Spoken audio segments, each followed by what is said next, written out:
Hi friends, welcome back to my channel, and welcome if you're new. I am so glad you guys are here and you decided to click on this video.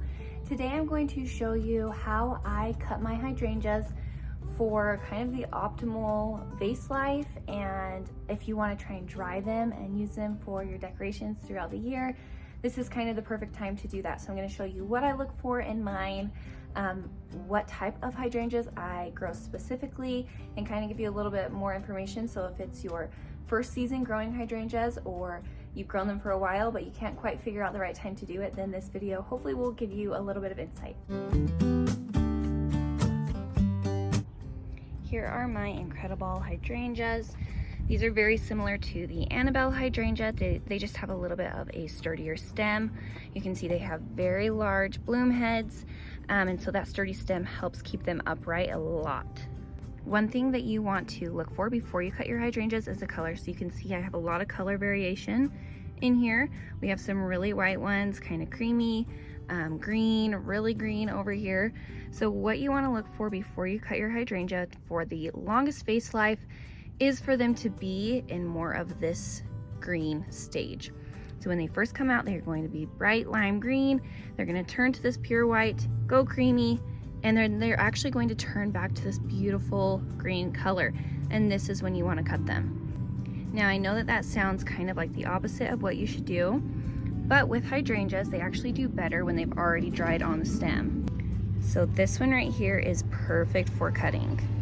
As you can see, it's pretty green. This underside is really bright green. The top could use maybe a little bit more time, but honestly, I think this one's ready to go. We're gonna cut this one. This one is kind of the same. That underside is a beautiful light green. The top is a little bit more yellow, but this one's good to go. That one is good to go. This one right here is starting. This one I would wait. It's a little bit more yellow. This one I would take, and you can see when you hold them up next to each other, you can really see the difference there. So this one here is definitely ready. I don't want them to dry too much. I don't want them to turn brown on the stem. I want them right in that pretty green, kind of chartreuse color. Now you might be tempted to cut them when they are at this stage because they're beautiful, they're white, they look nice and full, and you totally can, but your vase life will not be nearly as long as it will be with these ones. For some reason, hydrangeas just do a lot better when they've already dried a little bit, so they don't wilt as much. So like I said, this one will stay, this one will stay, these ones will go. And if you are feeling like maybe I come out here and I think, no, I think this one's ready, it's feeling a little bit crisp, and there I just can't quite tell, take one of your ones that you know are ready and hold it up next to it, and you'll really be able to tell the difference and be able to decide a little bit better if it's ready to be cut or not. When you do cut your hydrangea, because these do bloom on new growth, so like this one eventually will have a bloom on it, you can cut them down pretty far. You're not having to worry about saving that wood for more blooms for the next year. So like when I take this one, and I'll show you exactly where I cut it, but when I take this one, I'm gonna cut it clear down into here, right above these two healthy set of leaves. So I'm gonna take this, cut all of this off, and this is gonna go with me. So that's one really nice thing about these, is that they have such long, sturdy stems.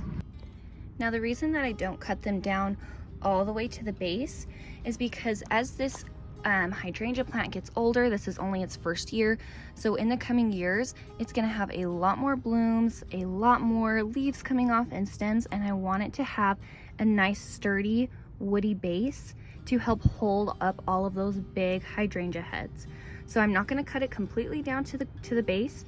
I'm going to leave maybe 10 to 12 inches. I mean, you could go a little bit longer if you want, but then it's kind of still hidden in there, but it's a nice base for next year's blooms. My road hardly ever has anybody drive down it, and today when I try to do an outside video, there's a lot of cars going by, so I hope that you can hear me okay and that it's not too annoying. But I just want to show you what I have out here ready to go. I have my vase. Any sort of vase will work, pitcher, glass of any sort, with just a tiny bit of water, like you can barely even see it in there, because I want to use these mostly for drying purposes for my decor later on in the year. If you wanted them basically for base life, you could put some more water in here.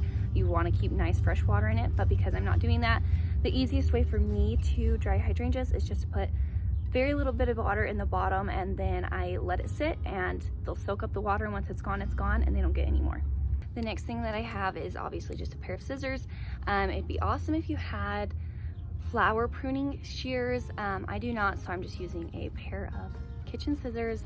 Pruners, anything really will work as long as it has a nice sharp clean edge. Okay, so I'm going to start with this big one right here, and like I kind of explained to you earlier, I'm going to go down pretty far, taking a good amount of stem, but leaving about 10 to 12 inches of stem left.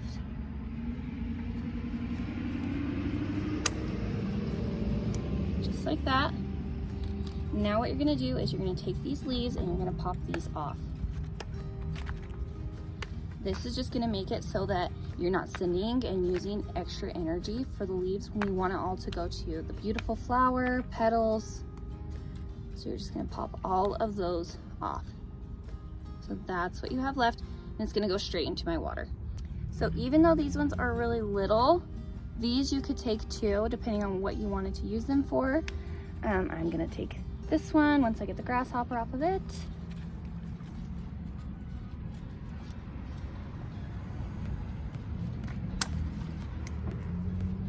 Once again, taking these leaves off.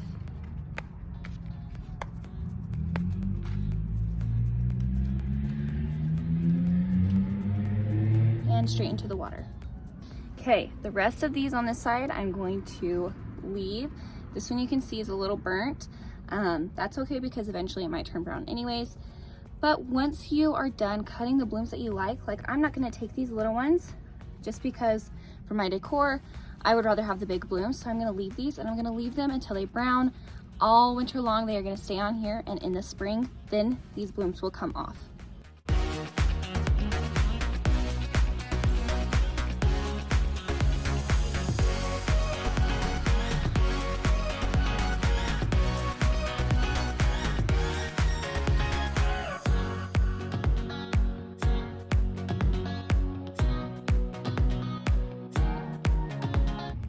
Okay, here are my cut hydrangea flowers. You can kind of see in a little bit different lighting the color that you're wanting to kind of look for, wait for, hopefully if you can. I know it's hard. So what I'm going to do now is I'm going to take this inside, put it where I want it, and I'm not going to touch it for the rest of the time.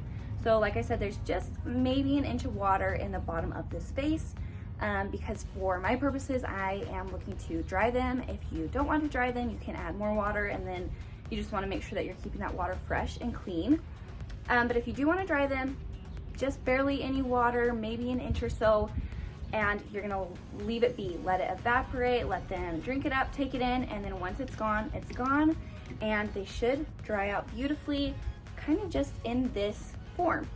So we will take them inside. I'm gonna style them in my house.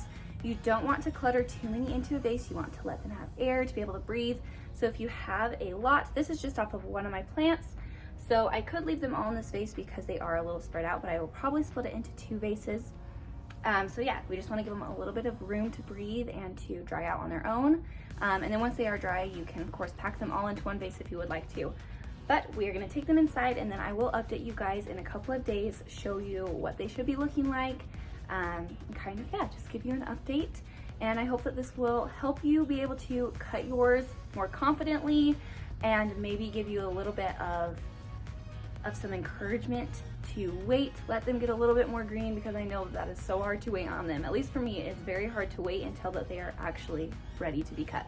So this is the color you're looking for. I'm going to take them inside and I will update you guys in a couple of days.